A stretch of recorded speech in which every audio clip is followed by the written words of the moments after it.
Well, I'm here in Gare du Nord in Brussels, taking the train to Germany. The only high-speed train that does stop at Gare du Nord instead of Gare du Midi, the Sud. And this time I'm using the second-class pass, which is cheaper. We'll see how that goes. There's the announcement board for the Airport Express to the Brussels airport. One you'll see goes on to Louvain, and the other one is the Airport Express, respectively on the quarter hour. Cost €5.40, second class.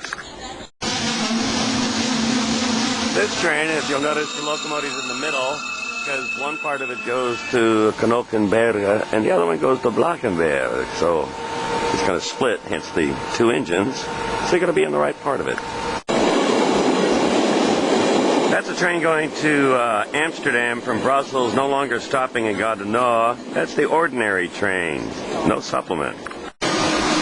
Here in the station, it's a no smoking station, at least the sign says so, and of course we have a no smoking area. Reminds me of Dulles in Washington. We're at the two extremities after an announcement. Every 10 minutes, no smoking anywhere. There's the smoking room. Here's a third-generation high-speed German train. The first two generations, the seats have been refurbished. It used to be that the first-class seats were horrible. They were like thrones, and the armrest wouldn't move. So second class is turning out to be just fine. Also, second class is far cheaper, but not available on the Global Pass. Highly recommended is the raileurope.com site, which will help you price not only the best, but all combinations. So with the recent opening of the high-speed routes on the eastern part of France, which now means, among other things, the travel from Gare de Lyon instead of Gare de l'Est to Switzerland, we've now augmented this with the opening on March 23rd, high-speed service from Frankfurt, Mulhouse, Lyon to Marseille. Here are weekday timings for the Marseille-Frankfurt TGV service, which will no doubt have the same international German-French supplement fares. Here's the international guide for Belgian trains, the French version. It's for all the international trains, which is new since 2011, and this is valid through June 9th of 2012. There's, of course, the Flemish Dutch version, and do be reminded that the names for certain cities are particularly different. Notably, Lille is Ressel, Liège is Luik, and Anvers in French is Antwerpen in Dutch. Notably new is you can no longer obtain a free copy of the local domestic Belgian trains. It now costs €1. Turns out the brand new service between Frankfurt and Marseille starting March 23rd does appear in the 2012 guide, and all the other connections show therein as regular service, so they extended the regular trains to the German border. Given that almost all major trains in Germany have a Zugbegleiter Fahrplan, a train schedule, much to the relief of the staff, they no longer make the unnecessary announcements. Here at Berlin Spandau, which many times can provide a shortcut to Berlin Zoologischer Garten, here we find the Eurocity coming out of Prague, going to Hamburg, runs a tad slower to Hamburg from Berlin, but provides a nice respite and a change of meal service. It's a Czech train. Gotta check it out. With an eye toward updating the 2012 guide, we will note here on the Czech train, service coming out of Prague 2 hours later than shown, connecting to Bohumín to the Polish border.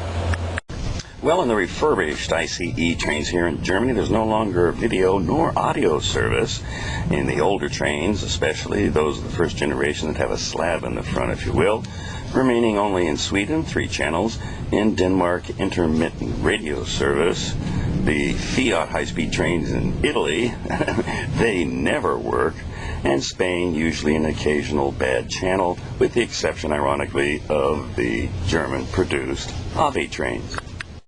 So I missed my reservation-free train between here and Cologne to Brussels, and the pass would allow me to do it with a supplement around 35 odd euros. Of course, it's not been available, which is often the case, so I decided to just buy a regular ticket, which is only 10 euros more.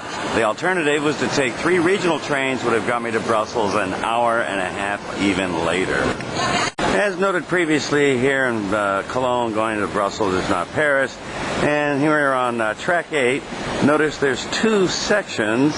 You got to read the fine print. This one's going to Aachen. Yeah, we're going to Aachen. No. This is the regional train. You want to go over here to get the fast train. Okay. Well, here in Antwerp, Anvers, Antwerpen, if you will, the Hotel Florida is no more. It's now the Leonardo. But they still have that cozy little breakfast nook with the outside area. Here in Antwerp and Anvers Centraal, the train station has 3 major levels. One above, numbered in the single digits, one below in the teens, and in the 20s downstairs, which is the one for the international through trains. Here's a map of the relatively new high-speed routes in Netherlands and Belgium. It's shown here in purple, bypassing, if you will, Den Haag. And you'll see the Breda stop for the Fyra, which only operates currently in the Netherlands, and continuing on to Brussels and the other directions. Well, it turns out that the supplement, the toeslag for the Fyra high-speed train, at least between Breda and Rotterdam, is €2.30. We're transferring on the high-speed flyover, now connecting from regular mainline tracks between Breda and Rotterdam, and joining the high-speed tracks used also for the Talus. Here are a list of the supplement charges, toeslag, ranging all the way from 70 cents to 4.80 at the greatest and smallest distances. Be advised they add another 50-cent charge on top of it.